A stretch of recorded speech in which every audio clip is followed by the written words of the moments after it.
Les sacrements sont des signes efficaces de la grâce, institués par le Christ et confiés à l'Église, par lesquels la vie divine nous est dispensée.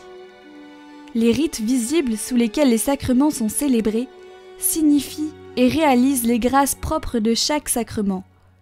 Ils portent fruit en ceux qui les reçoivent avec les dispositions requises. Dans chaque sacrement, nous recevons une grâce spéciale de l'Esprit Saint et un accroissement de la vie théologale par la charité, la foi et l'espérance.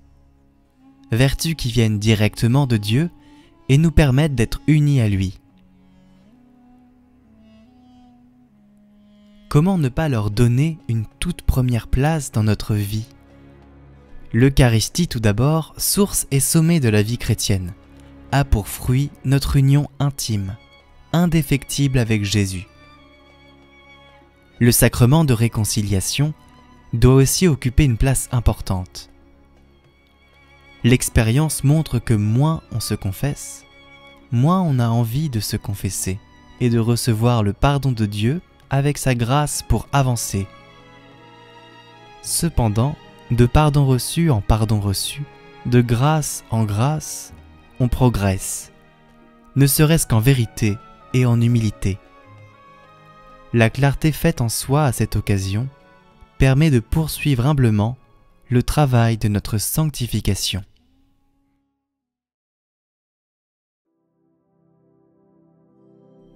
Ô digne et admirable institution, qui passez la capacité de l'entendement humain, que les anges ne peuvent qu'admirer, et que nulle langue ne peut exprimer, ni nul entendement comprendre, combien tu es digne de grande vénération. Qu'un Dieu infini veuille tant se rabaisser que de se laisser contenir par une créature finie, que celui que le ciel ne peut comprendre, qui est porté sur les ailes du vent, veuille abréger son admirable grandeur dans une pauvre chétive âme, que le soleil même retire sa splendeur dans un petit antre creux de la poitrine humaine. Non, c'est chose qui ne se peut ni ne se doit seulement penser. Car qu'y a-t-il de si extraordinaire au monde? L'on voit bien un père laisser son bien à ses enfants, s'exposer au danger de la mort pour leur conservation, mais de leur donner son corps à manger, il ne s'en trouve point.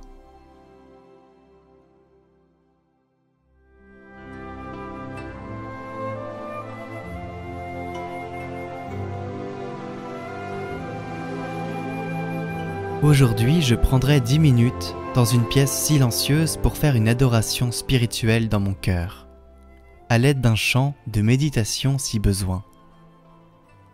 L'Eucharistie a pris demeure en moi et rayonne dans mon temple intérieur. Là, il y a la présence du Dieu Trinitaire, et je le contemple tout en me reposant sur lui.